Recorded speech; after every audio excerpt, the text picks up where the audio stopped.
Hey Reddit, I guess I should start with an introduction. My name's Jake, I'm 18, and according to my parents, I'm a massive disappointment. Not because I did anything bad, no criminal record, no bad habits, nothing like that. No, my crime was deciding not to go to college right away. Instead, I wanted to focus on my freelance business, something I'd been building since high school. I'd been doing pretty well for myself, too. It wasn't making me rich yet, but I was earning enough to support myself. I had clients, steady work, and most importantly, I actually liked what I was doing. But my parents? They hated it. You'll never make it without a degree, my mom would say at least twice a week. You're just wasting time. You think this little side hustle is going to support you forever, my dad would add. They treated me like I was some reckless kid refusing to grow up. I told them I wasn't against college, I just didn't want to rush into it. If my business failed, I'd reconsider, but for now, I was taking a chance on myself. They did not approve. At the same time, my older brother, Matt, was having issues. He and his wife, Lisa, had been struggling to pay rent. He wasn't exactly the most responsible person, and Lisa had expensive tastes. They'd already borrowed money from my parents multiple times, and while my parents would complain about it, they always gave in. Then one day, I came home and found my mom in my room, sorting through my stuff. What are you doing?" I asked. She didn't even look up. "We need to talk." I had a bad feeling right away. She sat me down in the living room, where my dad and Matt were already waiting. Lisa wasn't there, probably too busy doing whatever it was she did. Mom cleared her throat. "Jake, you know how hard things have been for your brother and Lisa. They need some stability right now." I just stared at her. "Okay." My dad sighed like I was being difficult. "We've decided that Matt and Lisa are going to move in. They need a place to stay, and it doesn't make sense for them to struggle when we have space." I blinked.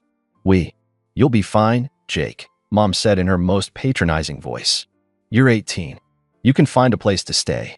You're making your own money, aren't you?" I was too shocked to even respond at first. They were kicking me out. Just like that. "But this is my room," I finally said. "I live here." "You don't contribute, Jake," Matt cut in, arms crossed like he was the one being inconvenienced. "You don't pay rent. I've been struggling, and I actually have a family to support." I almost laughed. "Lisa doesn't work, and you keep spending money on dumb stuff. How's that my problem?" Mom shot me a warning look. "Jake, don't be selfish. You're not our priority anymore. Matt and Lisa need this more than you do." Then, as if to hammer the point home, she picked up one of my duffel bags and tossed it toward the door. "Start packing," she said. I looked at my dad, just hoping, he'd at least try to reason with her. But nope. He just nodded like this was completely reasonable. I could have argued. I could have begged. But something in me just clicked. I stood up. Fine. I packed up my stuff, whatever I could carry, and walked out the door. I didn't cry. I didn't even say goodbye. If they wanted to treat me like an afterthought, I'd return the favor. I crashed at a friend's place for a bit and threw myself into my work. For 6 months, I didn't hear a word from them. Not a single call, not a text, not even a passive-aggressive Facebook post about how kids these days are so ungrateful. I guess, in their minds, I was out of sight, out of mind, which was fine by me. In those 6 months, my life changed drastically. I went from scraping by to making more money than I ever thought possible at my age. The kind of money that made me laugh at the idea of ever needing to borrow from my parents or anyone again.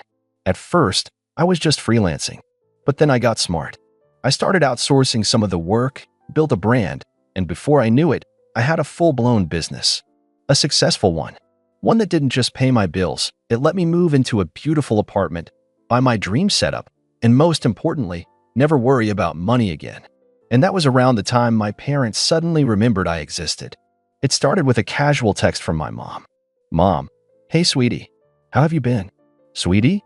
I actually had to double-check to make sure I wasn't hallucinating. This was the same woman who, 6 months ago, had tossed my things out like I was a tenant who forgot to pay rent. I didn't reply. A few days later, another text. Mom texted, "Jake, it's been a while. We miss you.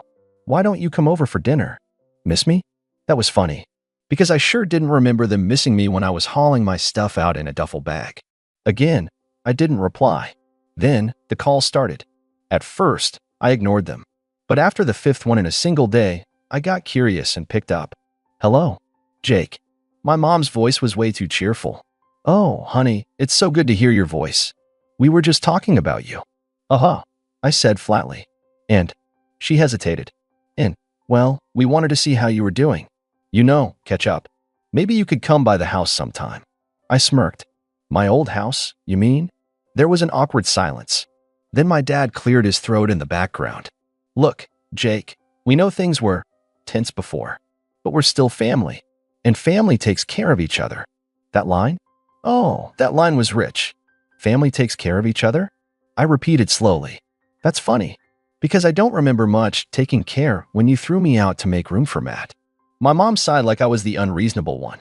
Jake, that's in the past. We thought it was best at the time, but we miss you. Right. And this sudden interest has nothing to do with the fact that I'm doing well now. Of course not, she said way too quickly. But, well, since you brought it up, we did hear that you've been doing well for yourself. You know, your aunt ran into one of your old teachers, and they mentioned how proud they were of you. Isn't that wonderful? Ah, there it was. They had no idea what I was actually doing, but they'd heard enough to know that I wasn't struggling. And now they were trying to ease their way back in. Still, I played dumb. Huh, that is interesting. Mom laughed nervously. Yes. So, why don't you come over for dinner? I'll make your favorite meal. We can all catch up. I pretended to think. I don't know, Mom. Is there even room for me? I mean, since Matt and Lisa are there and all. Silence. Then, in a much smaller voice. Well, about that. I raised an eyebrow. What about that? My dad sighed heavily. They moved out. I almost burst out laughing. Of course they did. And I prompted. Well, things have been a little difficult, Mom admitted. Your father and I have been helping them out financially, but money's been tight. Ah, there it is. And what does that have to do with me? Well, my mom hesitated again. We just thought, since you're doing so well, maybe you could help out a little.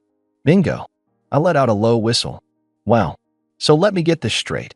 You kicked me out because I wasn't a priority anymore. But now that I have money, I'm a priority. That's not fair, Jake. My dad cut in. We're still your parents. Were you still my parents when you let Matt take my room? Were you still my parents when Mom threw my stuff outside? Were you still my parents when you didn't even bother to check on me for 6 months? More silence. Then my mom tried a different angle. Jake, we made mistakes, okay? But we love you. And right now, we really need your help. I sat back, grinning. Oh, this was way too good. I was about to have some fun. I let the silence stretch out, enjoying the discomfort on the other end of the line. Finally, I sighed, keeping my voice deliberately calm. You need my help? That's funny, because 6 months ago, you made it very clear that I wasn't your priority anymore. You told me that straight to my face. Remember that, Mom? Right before you started throwing my things outside. Jake, that was what, Mom? I cut her off. A mistake? A bad decision? No, it was a choice. You chose Matt over me. You chose to get rid of me. And now you think I owe you something? Let me make this crystal clear. I don't owe you anything. Jake, please. My mom's voice wavered, but I wasn't falling for it. Dad chimed in, his voice edged with frustration. Son, you're being selfish. We raised you. We gave you everything. And now that we need a little help, you turn your back on us. I laughed coldly. Oh, now you want to bring up raising me?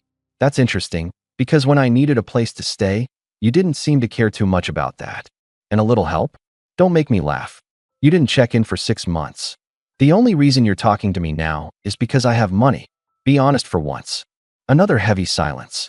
Then my mom's voice broke through, more desperate now. Jake, please, we're struggling. Your father's hours got cut, and we've been helping Matt with his rent ever since he left. We're behind on bills, and that's not my problem. I finished for her. You made it clear I wasn't part of the family anymore. So now, you're not my problem anymore. Jake, don't be like this, Mom begged, but I was already shaking my head, even though they couldn't see me. You wanted me gone, and now you got what you wanted. Leave me alone. Good luck. And with that, I hung up. For the next few days, I ignored every call and text they sent. The guilt-tripping messages, the passive-aggressive ones, even the ones that tried to act like nothing had happened. I figured they'd give up eventually. I was wrong. One evening, as I was finishing up some work, there was a loud, persistent knocking at my door. I frowned, pushing back from my desk. I wasn't expecting anyone. My stomach twisted with a strange sense of foreboding as I walked to the door, and looked through the peephole. And there they were, my parents, standing right outside my apartment. I froze. How did they even find me? I never told them my new address. But as I stared at them, my dad knocked again, harder this time. "Jake, we know you're in there. Open up." I didn't move. I didn't even breathe. I just stared through the peephole, my mind racing. How had they found me? I hadn't given them my address, hadn't posted anything that could lead them here. But there they were, my mother clutching her purse like it was the only thing holding her together, my father standing stiffly beside her, his jaw set in that way that meant he was barely keeping his temper in check. The knocking came again, harder this time. "Jake, we're not leaving," my dad called through the door, his voice firm. "You might as well open up."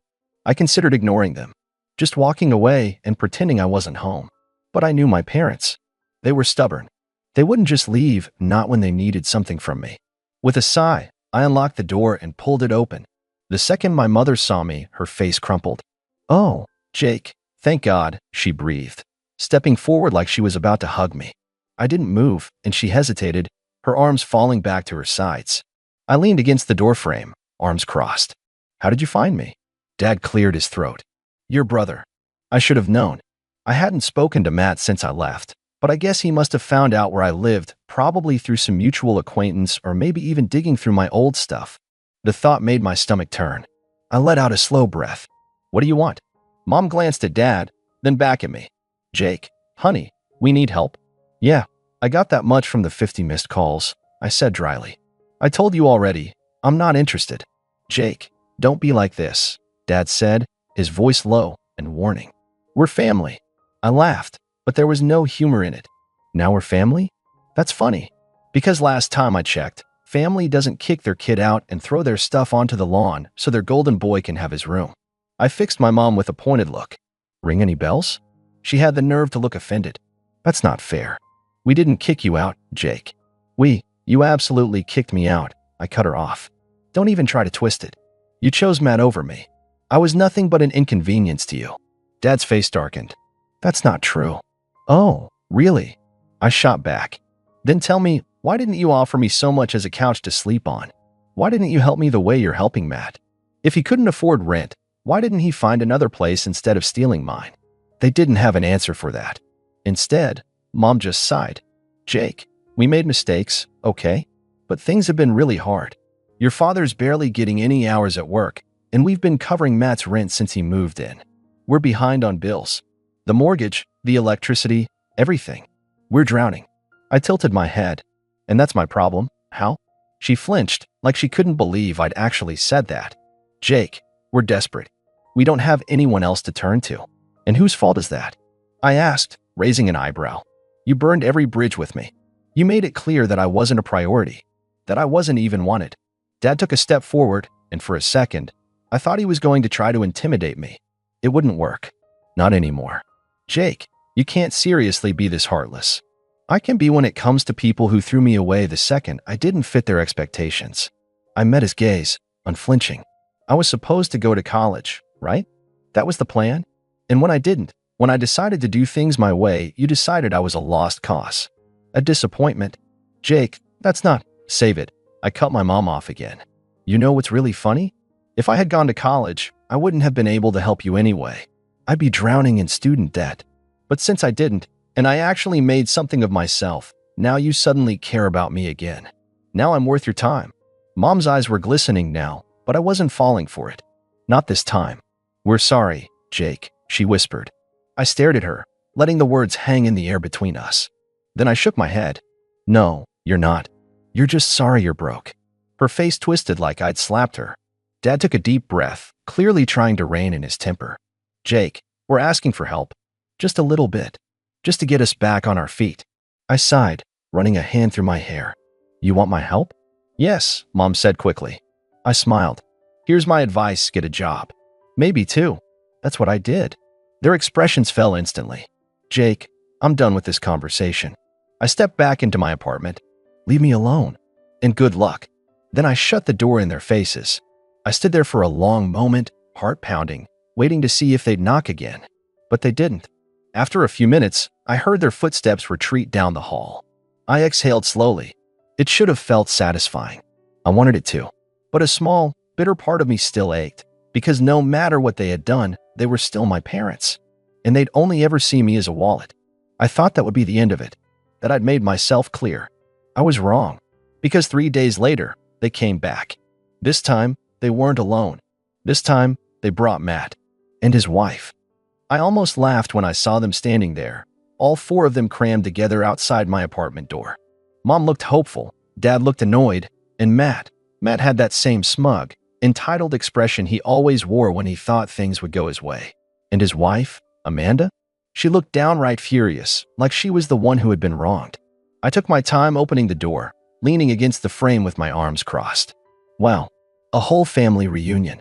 What, did you think if you brought reinforcements, I'd suddenly feel guilty? Mom sighed. Jake, please. I held up a hand, cutting her off. No. Let's hear it. What's the angle this time? Because I already said no, and you didn't listen. Matt stepped forward like he was the leader of the group. Listen, man, we're not here to fight. We just need to talk. I raised an eyebrow. You? Talk? That's funny. Because the last time we talked, it was you telling me how I was the selfish one for being upset that you stole my room. He had the audacity to look offended. I didn't steal it, okay? Mom and Dad made a decision. Oh, I know, I said, smirking. They made it very clear that I wasn't a priority, that you were more important. And now, you're all standing here like stray dogs, begging me to throw you a bone. Amanda scoffed. Oh, don't be so dramatic. I turned my attention to her. Oh, I'm sorry. Am I being dramatic? Would you like me to remind you how you personally threw my stuff onto the lawn? How you looked me in the eye and told me to get over it? She had the nerve to roll her eyes. God, you're still on that? I grinned. I am. Dad cleared his throat, stepping in before Amanda could say something worse. Jake, let's be serious for a moment. We're in real trouble.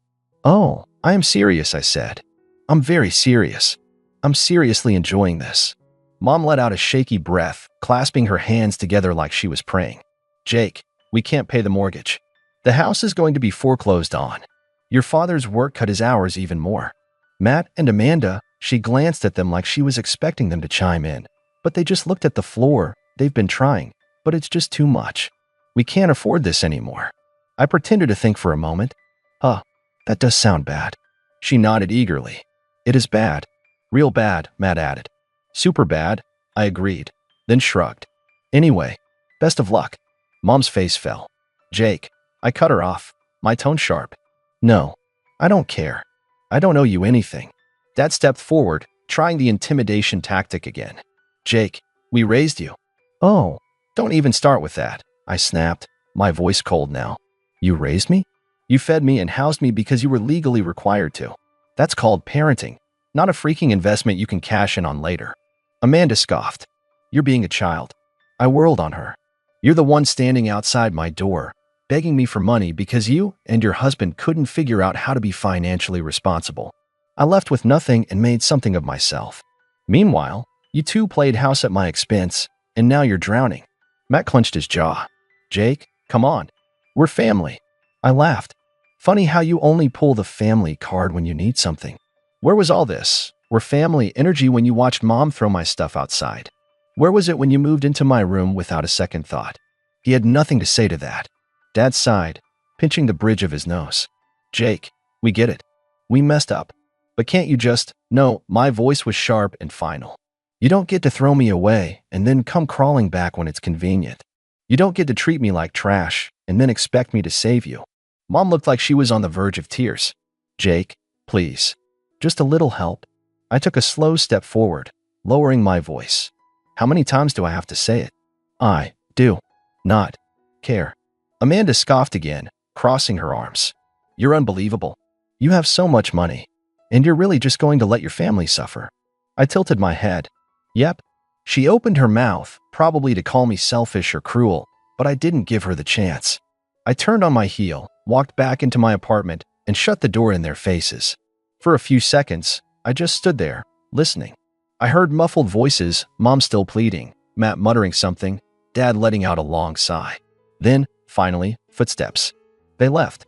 I exhaled slowly, running a hand through my hair. This time, I felt nothing. No guilt, no sadness, just peace. They had made their choice. And now, so had I. and I would never, ever look back. But honestly, what a wild turn of events. One moment, I'm getting thrown out of my own home like yesterday's garbage, and the next, my entire family is on my doorstep, practically on their knees, acting like I owe them the world. It's almost funny. Almost. So, what do you guys think? Was I too harsh? Should I have given them a little help? Or did they deserve every second of that humiliation? Because after everything they put me through, I feel like I barely gave them what was coming.